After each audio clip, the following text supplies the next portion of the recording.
E o professor Roberto Brito, que é economista, amigo aqui da casa de longa data, vai dizer para a gente, professor Roberto Brito, como é que eu faço para guardar dinheiro num mundo tão difícil, com o presidente Lula dando umas declarações aí esquisitas, dizendo que se o arroz e o feijão tá caro, você não compra, pô, vou ficar sem comer. Como é que eu faço para guardar dinheiro, professor? Bom dia, obrigado por ter vindo.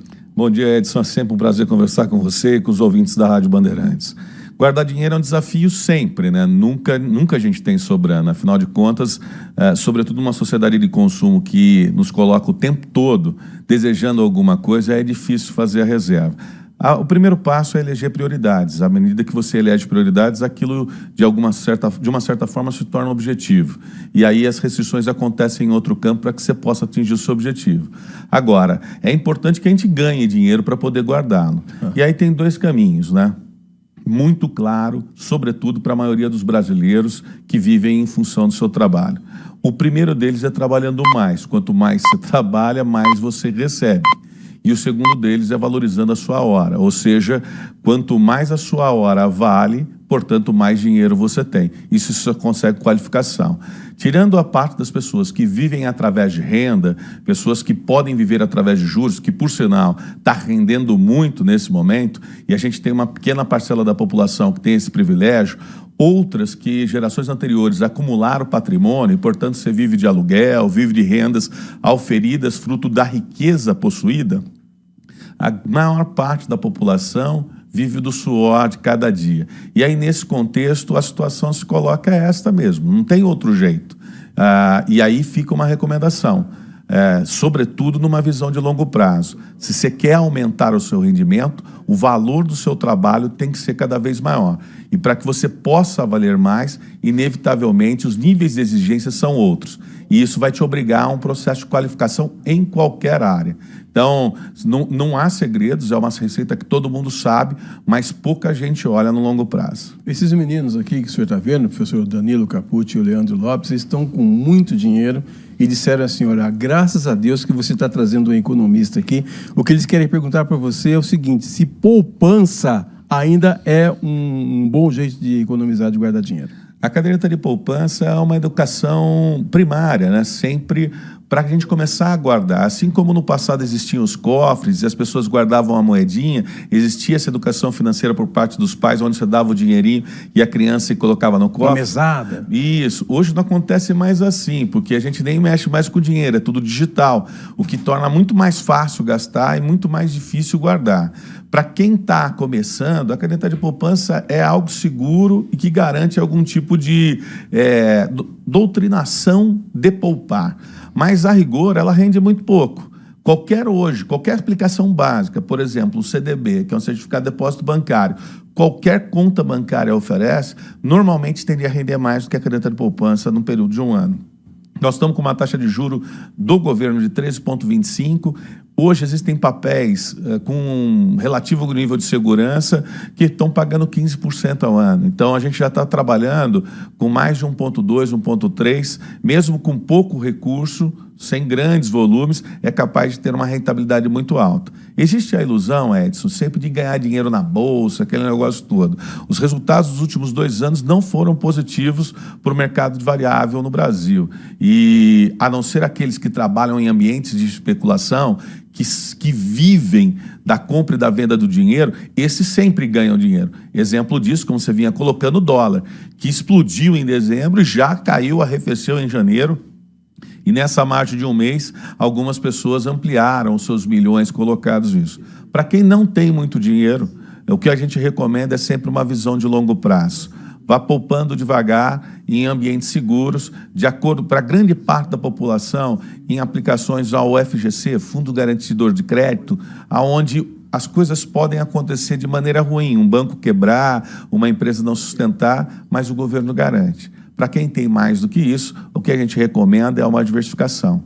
Hoje, de maneira muito objetiva e clara, renda fixa tem sido o melhor rendimento para grande parte dos grandes poupadores. Vamos colocar aqui, quem tem mais de 300 mil, 800 mil, é muito dinheiro para guardar, mas para quem trabalhou uma vida inteira, a gente está cheio de ouvintes que está lá nos ouvindo, que é aquela reservinha de segurança, aquela complementação da aposentadoria, assim, se bobear, vai embora. Mas a gente tem boas aplicações na renda fixa, rendendo uma boa margem de rentabilidade aí, nesse momento onde as taxas de juros estão tão elevadas. Professor Roberto Brito, eu não vou culpar os meus pais aqui, porque provavelmente eles nem tinham esse tipo de informação. Mas hoje a gente tem... eu nunca tinha ouvido falar, por exemplo, na época em que eu trabalhava, que comecei a trabalhar em previdência privada. A gente não tinha esse tipo de preocupação.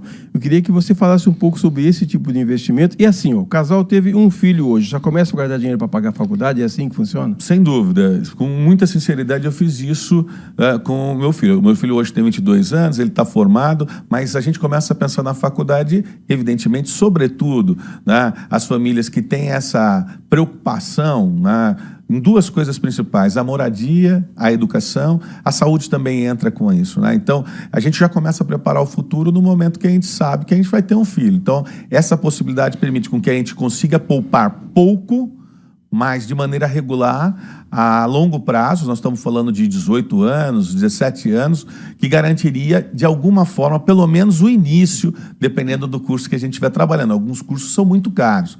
Por Medicina, hein? Medicina, para que a gente possa formar alguém em medicina, Edson, eu já fiz os cálculos, isso fica algo em torno de mais de R$1 milhão, em alguns casos R$1,5 milhão. É impossível. Parece impossível, mas as pessoas se formam em medicina. Se ela olhar para trás, ela não sabe como. É importante saber que existem ajudas nesse sentido. Programas de fomento, fontes de financiamento externa, existem programas públicos que de alguma forma postergam o pagamento. E um médico, depois de formado, ele sempre, pelo menos neste momento, tem trabalho e consegue ressarcir os investimentos que foram feitos. Agora, mais importante do que a questão da recuperação pecuniária, do dinheiro que você pôs, do que ele voltou, é a realização da pessoa como tal. Ou seja, alguém que deseja ter uma profissão e não consegue por uma inviabilidade econômica financeira, pode se tornar uma pessoa frustrada para o resto da vida. E aí, mesmo que você não tenha o sucesso financeiro que se espera daquela profissão, a autorrealização é algo que não tem preço. 11h21, estamos ouvindo o professor Roberto Brito, já chegando aqui na parte final do nosso Manhã Bandeirantes. Devia ter trazido você aqui ontem, o Roberto, porque ontem venceu a primeira parcela do IPTU aqui em Campinas.